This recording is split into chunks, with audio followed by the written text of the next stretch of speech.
जम्मू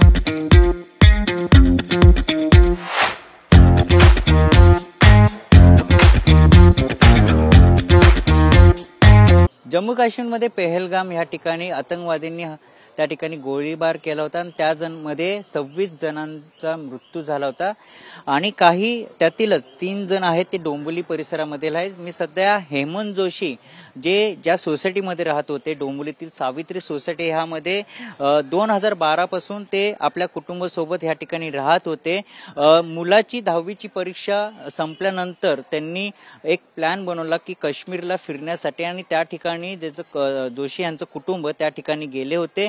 मात्र कालच्या गोळीबारामध्ये जोशी जे हेमंत जोशी आहेत त्या गोळीबारामध्ये मृत्यू झाला आहे। त्यांच्या जे शेजारी आहेत त्यांच्यामध्ये एकच शोककळा पसरली आहेत। काही शेजारी आपल्या सोबत आहेत, त्यांच्याशी संवाद साधूया की त्यांचं बोलणं कधी झालं शेवटचं, कारण की फिरण्याचा जेव्हा प्लॅन बनवलेला त्यांनी की 10वी परीक्षा संपल्यानंतर ते काश्मीर ह्या भागात गेलेले होते। काही शेजारी आहेत, काय सांगाल तुमचं शेवटचं बोलणं कधी झालं, कारण की हेमंत जोशी जे तुम्ही बाजूला राहत आहेत आणि गेल्या अनेक वर्षांपासून ते इथं राहतात? म्हणजे शेवटचे ते भेटले होते 10 दिवसाआधी भेटले होते, एका फंक्शनमध्ये आम्ही भेटले होते। तेव्हा त्या फंक्शनमध्ये त्यांनी असं आम्हाला सांगितलं होतं की या वॅकेशनमध्ये आमचं प्लॅन 10वी झाली आहे मुलाची, आता या वॅकेशनमध्ये काश्मीरचा प्लॅन झाला आहे आमचं, आम्ही आमचे मित्र हे फॅमिली मेंबर्स काश्मीरला चाललो। तेव्हा त्यांचं ते बोलणं झालं होतं की काश्मीरमध्ये चाललो, 21ला जाणार आहे, असं असं झालं। आणि नंतर म्हणजे येता जाता बिल्डिंगमध्ये तर भेटायचे, आपलं बोलायचे सोसायटीबद्दल, तर शेवटचं मेन बोलणं तर काश्मीरबद्दल तेव्हा 10 दिवसाआधीच झालं होतं। असं म्हणालात की त्यांनी पोस्टवर देखील आपले फेसबुक पोस्टवर व्हिडिओ टाकले होते किंवा व्हॉट्सअपला स्टेटस ठेवलेले की मी पेहलगामला पोहोचलो आहे आणि त्यानंतर हा गोळीबार, त्या पर्यटकांवर तो गोळीबार झाला आणि त्यामध्ये हेमंत जोशी नाही।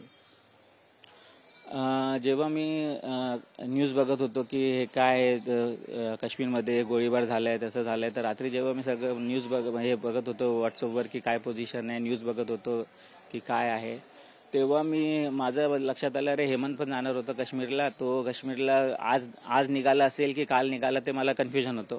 तेव्हा मी त्याचं व्हॉट्सअपचं स्टेटस पाहिलं, तर व्हॉट्सअपवर गेलो, स्टेटस पाहिलं तर स्टेटसमध्ये त्यांनी 3 व्हिडिओज टाकले होते। तर 2 व्हिडिओ त्याचे एअर ट्रॅव्हलचे होते की ते बाय एअर ते काश्मीरला जात आहे, आणि तिसरामध्ये एक फोटो होता की स्टेईंग ॲट पहलगाव। तर जेव्हा मी बघितलं की स्टेईंग ॲट पहलगाव आणि हे जे प्रकरण झालंय ते पहलगावलाच झालंय, तेव्हा मी लगेच ताबडतोब त्याला त्या व्हॉट्सअपवरच त्याला मी मेसेज पाठवला की आर यू सेफ, पण माझा मेसेज डिलिव्हर झाला नाही। आणि नंतर मी त्याला नॉर्मल फोन लावला पण ते फोन पण काय रिंग गेली नाही। नंतर मला आफ्टर 10 मिनिट्स माझ्या शेजारीने मला असं मेसेज केलं की अरे तुम्हाला काही खबर कळली का, व्हॉट्सअपवर असं असं फिरतंय की डोंबिवलीतले 3 गेले आणि त्यातला आपला हेमंतचा पण फोटो येतोय। तेव्हा मी एकदमच शॉक झालो की हे असं म्हणजे आता मी विचार करत होतो की अरे आपण त्याला विचारू की कसा सेफ आहे का, आणि तर लगेच 10 मिनिटांनंतर मला पुन्हा मेसेज येतो व्हॉट्सअपवर की असं असं हेमंतचं पण नाव एक आहे। मग नंतर आधी TV चॅनल्स पाहिले, न्यूज चॅनल्स पाहिले, आणि तेव्हा आपले डोंबिवलीचे 3 जणचे झाले मृत्यू ते कळले, आणि त्यात हेमंतचं नाव आहे। तर ते कन्फर्म झाल्यानंतर मी यांना भेटलो, आमच्या शेजाऱ्यांना, ते पोलीस स्टेशन भेटून आले होते, त्यांना पण त्यांनी सांगितलं होतं कन्फर्म लिस्टमध्ये आहे नाव। तर ते सगळं ऐकून म्हणजे एकदम शॉकिंग झालं, एकदम अनबिलिव्हेबल आहे आम्हाला हे, म्हणजे आमच्या शेजाऱ्यांबरोबर असं झालं असेल, एक माणूस आपलं वॅकेशनसाठी काय 7 दिवसासाठी बाहेर चाललाय आणि त्याचं तिथे मृत्यू होणार, हे एकदम शॉकिंग आहे आम्हाला। ह्या ठिकाणी किती जण ते राहत होते आणि त्यानंतर 10वीची परीक्षा संपल्यानंतर ते त्या भागामध्ये गेले होते काश्मीरला, आणि त्या ठिकाणी ही दहशतवाद्यांनी हल्ला केला। त्यामुळे सरकारला तुम्ही काय मागणी कराल? सरकारला मागणी अशी म्हणजे की आता आपण एक इंडियन कॉमन मॅन इथे काम करतोय, जॉबला जातोय, आणि जॉबला जाऊन नंतर काय त्याला टाइम भेटतं त्या वॅकेशनमध्ये तो बाहेर फिरायला जातोय, आपल्या देशमध्येच जातोय, आणि आपल्याच देशमध्ये फिरताना एका जागी आपला मृत्यू होतं, असं की म्हणजे पूर्ण फॅमिली डिस्ट्रॉय होते। तर याच्यावर कारवाई केली पाहिजे, म्हणजे एक कॉमन मॅन सेफ असलं पाहिजे।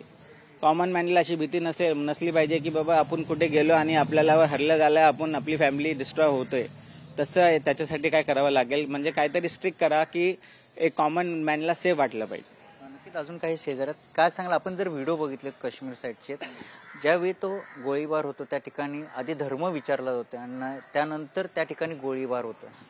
बरोबर आहे, प्रथमतः मी या घटनेचा निषेध व्यक्त करतो की सामान्य माणूस या देशात सुरक्षित आहे का?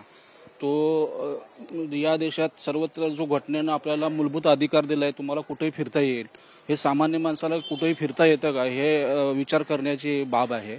आणि अशा पद्धतीने जर लोक रस्त्यावर मारत असतील तर मला निश्चितपणे असं वाटतं की केवळ एका धर्माला टार्गेट करून हे तिथं गोळीबार झालेला आहे.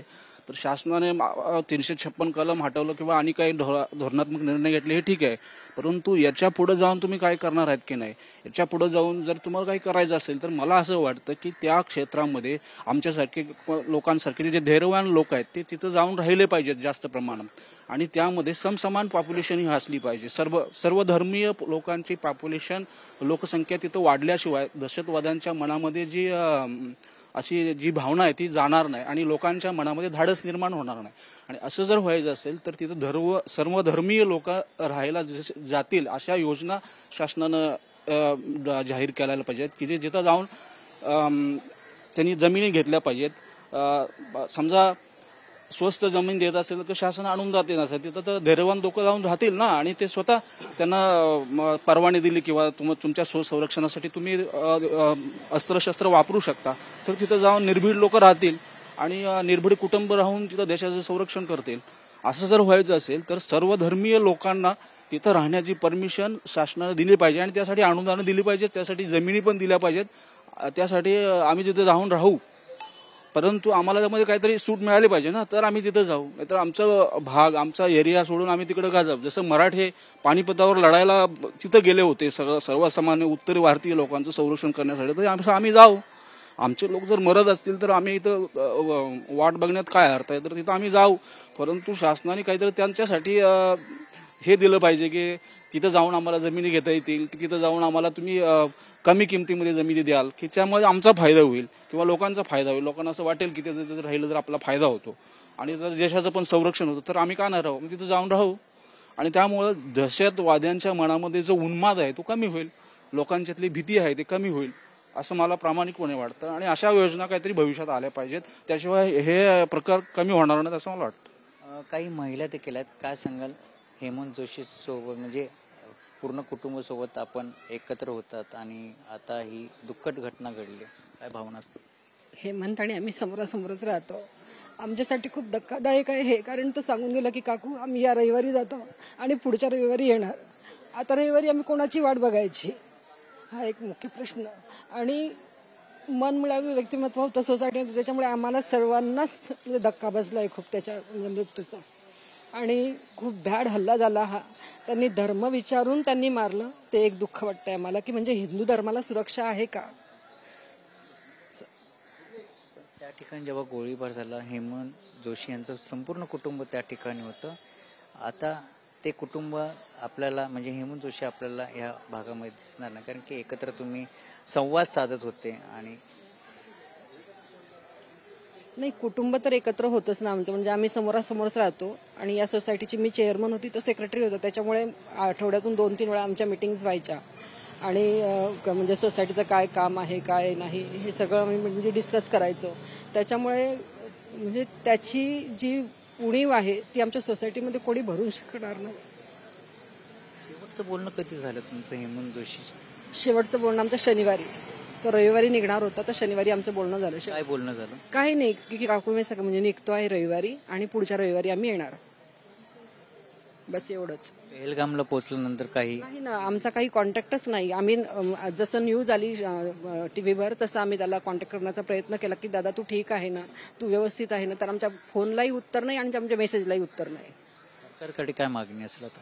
सरकारकडे काय मागणी करणार आम्ही हेच सांगणार की सामान्य माणसाला सुरक्षा मिळावी. सामान्य माणूस आपल्या फॅमिलीसोबत म्हणजे कुटुंबासोबत पोरांच्या परीक्षा झाल्यानंतर स्वतः म्हणजे रिलॅक्सेशनसाठी बाहेर पडतो आणि बाहेर पडल्यानंतर तो मृत होऊन घरी यावा, तर काहीतरी पावलं उचलावे या दृष्टीने.